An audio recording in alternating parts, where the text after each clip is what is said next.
मेरा नाम Brajesh Kumar, PTF cashier Nalagarh. जो आज का हमारा ये प्रेस कॉन्फ्रेंस का मुद्दा है, इसमें क्लस्टर का मुद्दा हमारा मेन है। मैं आपको एक छोटी सी, जैसे पहले हमारा क्लस्टर पे एक बार पहले भी हमने स्ट्राइक की थी। जब सरकार बनी तो सबने सहयोग दिया, ओपीएस के चक्कर में सबने इनका धन्यवाद किया। वहाँ पे हम धर्मशाला जाकर इनका हमने थैंक्स किया। लेकिन कुछ दिनों के बाद प्रशासनिक अधिकारी हमारे जो उन्होंने क्या किया कि सरकार को गुमराह कर दिया एक तरीके से कि हम क्लस्टर सिस्टम लागू करते हैं और क्लस्टर सिस्टम में हमारे को फ़ायदा होगा। तो मैं आपको बताना चाहूँगा कि जो क्लस्टर सिस्टम हमारा 1984 से हमारा अलग सिस्टम चला था, डिप्टी एलिमेंट्री अलग होता था और हायर का अलग था, जिससे हमारे जेबीटी भाई जो है मोस्टली वो 20 साल बाद एचटी बनते हैं, 3 साल बाद सीएसटी, और उसके बाद अगर किसी की जरूरत है तो बीपी तक जाते हैं। तब इन्होंने क्या किया कि उस क्लस्टर सिस्टम में तीनों की शक्ति को कम कर दिया। पहले उन्होंने कम किया, फिर हमने हमारी पीटीआई अपने 68 एमएलओ के द्वारा इनको एक विज्ञापन सौंपा जिसमें ये बोला गया कि हमारी शक्ति कम ना की जाए। तब सरकार ने अपनी गलती मानी। गलती मानने के बाद उन्होंने बोला कि हम कोई बात नहीं, हम आपकी शक्तियाँ यथावत रखेंगे और उसके बाद जो आपका संसाधन है वो आपका आपस में आप शेयर कर सकते हैं। लेकिन कुछ समय बाद फिर सरकार द्वारा एक लेटर जारी हो गया जिसमें बीपी और सीएसटी की पोस्ट जो शक्तियाँ उसको कम कर दिया गया, जिसमें जो उनकी शक्तियां हैं उनसे छीन कर प्रधानाचार्य को, प्रिंसिपल को दे दी गई। अब इसमें समस्या ये आ रही है कि हमारे जो सीएसटी है और बीपीएस है, उनकी अगर शक्ति ही नहीं रहेगी तो वो पोस्ट क्या काम करेंगे। क्लस्टर में सर कमियां एक नहीं, कमियां इसमें बहुत है। अगर क्लस्टर पे हम बात करें तो हमारी भौगोलिक स्थितियां ऐसी नहीं हैं कि हम जो है उनको क्लस्टर सिस्टम लागू कर सकें, क्योंकि क्लस्टर में लागू करते हमारा पहाड़ी एरिया है जिसमें जो है बच्चों के लिए आने और जाने की सुविधा नहीं है। और इन्होंने बहाला दिया है एनईपी का, नेशनल एजुकेशन पॉलिसी 2020 बनी है, लेकिन एनईपी में 2020 में कहीं भी ऐसा नहीं लिखा है। उसमें अध्याय 2 क्लियर लिखा हुआ है 2.1 से लेकर 4 तक कि जो आपकी शेयरिंग है, आप संसाधन शेयर कर सकते हैं, बाकी आप किसी भी पोस्ट को ख़त्म नहीं करेंगे। अब इन्होंने एक सीबीएसई का कर दिया कि सीबीएसई स्कूल कर रहे हैं। सीबीएसई में अगर हम स्कूल कर रहे हैं तो उसमें जो है पूरा क्लस्टर वहीं कन्वर्ट हो जाएगा। पूरे का पूरा जो क्लस्टर में 5 या 6 स्कूल आते हैं वहाँ शिफ्ट हो जाएंगे। अगर वहाँ स्कूल शिफ्ट हो रहे हैं तो वहाँ का जो एमडीएम कर्मचारी है या जो टीचर है वो कहाँ जाएगा। मल्टीटास्क वर्कर है उनकी पोस्ट को भी खतरा है। तो इसके लिए हमने सीएम साहब से 8वां हमारी जो राज्य कार्यकारिणी है वो 8 बार सीएम साहब से मिली है और सीएम साहब ने हर बार आश्वासन दिया कि आपका काम हो जाएगा, पर लिखित में आज तक हमारे को कभी भी ऐसी कोई जानकारी नहीं दी है। इसके लिए भी हमने पहले जो रोष प्रकट करते थे, हम तो रोष प्रकट नहीं कर रहे, आग्रह रैली कर रहे हैं। आग्रह रैली मतलब है कि हम आपसे फिर भी विनती कर रहे हैं कि सरकार हमारी बात को माने ताकि हम सड़कों पर ना उतरें।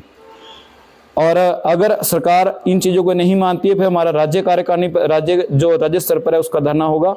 तो हमारी सरकार से यही विनती है कि जो हमारा जिला के ऊपर जो हम धरना दे रहे हैं तो कृपया हमारी बातों को सुने, क्लस्टर की जो प्रॉब्लम है उसको सॉल्व करें। हमारी शक्तियाँ जो है जैसी थी वैसी रखी है। ये पहली तारीख को है सर, और ये जो पहली तारीख को है पूरे राज्य में है, ये जिला 16 में नहीं पूरे राज्य में है और ये समस्या पूरे राज्य की है। और हमारे इसमें पूरे राज्य में कम से कम ज़्यादा 24-25 हज़ार टीचर जो उस दिन सड़कों पे होंगे। और हम फिर सरकार से ही चाहते हैं कि हमारी ये आग्रही है, हमारे आग्रह को माने, क्योंकि हमारा जो है नहीं तो जेबीटी जो है कि जेबीटी अगर हमारी सीएसटी और बीपीओ की पोस्ट खत्म हो जाती है तो जेबीटी लगेगा और जेबीटी ही वो रिटायर हो जाएगा। तो हमारी जो सीएसटी है और बीपीओ की पोस्टें हैं वो एज इट रखी जाए, उनकी शक्तियाँ जो है वैसी रखी जाए। और सरकार से हम ये चाहते हैं कि लिखित में हमारे आश्वासन हमारे को बहुत मिल चुका है, 8 बार हमारे को कभी मना नहीं की है और सारे हमारे अधिकारी जो मानते हैं कि आप बिल्कुल सही है। बस सरकार से यही रिक्वेस्ट है कि हमारे को लिखित में ये दे दी जाए कि आपकी शक्ति जैसी थी वैसी रहेगी, आपकी पोस्ट को ख़त्म नहीं किया जाएगा। नमस्कार जी, मैं जोगा सिंह, जिला अध्यक्ष जिला सोलन पीटीएफ। हम लोग प्रेस के माध्यम से अपनी बात रखना चाह रहे हैं। हम प्राइमरी टीचरों को जो है क्लस्टर सिस्टम थोपा गया है उसके विरोध में पीटीएफ उसका विरोध करती है, क्योंकि उसके कई नुकसान हैं। सबसे पहले जब क्लस्टर सिस्टम शुरू हुआ था तब बात हुई थी रिसोर्सेज शेयर करने की, पर धीरे धीरे जो है सारी शक्तियां हमारी सीएसटी की, बीपीओ की वो प्रिंसिपल के अंडर कर दिया है। इनकी शक्तियां जब नहीं रहेंगी तो प्रमोशन चैनल जो है ख़त्म हो जाएगा।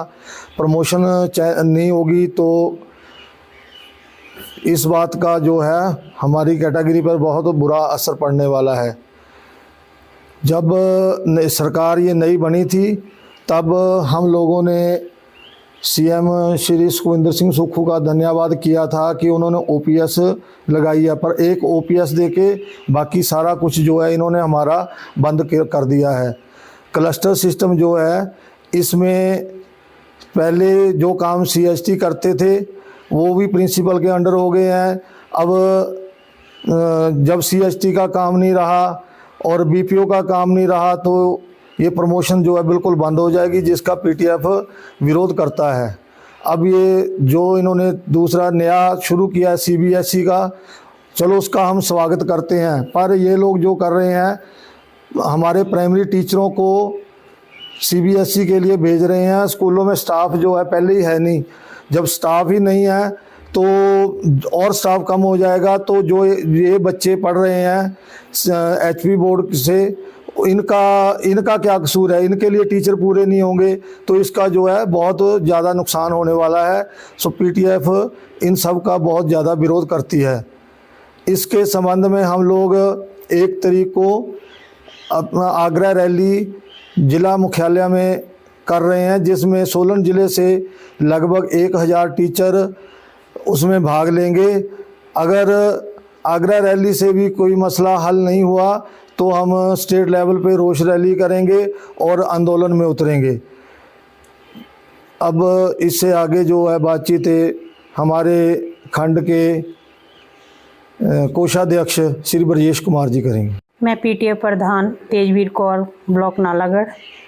हम आज आपके माध्यम से सरकार को 1 मार्च को हमारी आगरा रैली होने जा रही है डिस्ट्रिक्ट लेवल पर, उसके बारे में सचेत करना चाहते हैं। जो हमारे क्लस्टर सिस्टम चालू हुआ है उसमें हमारे सीएसटी, एचटीज़ और बीपीओज़ की पोस्ट ख़त्म होने जा रही है। हम अपने वजूद को बचाने के लिए आगरा रैली करने जा रहे हैं और सरकार से इस आगरा रैली में यही निवेदन करते हैं कि हमारी मांगों को सुना जाए और इस पर लिखित रूप में हमें जो पहले मौखिक हमें आश्वासन दिए गए हैं वो लिखित रूप में दिए जाए। धन्यवाद।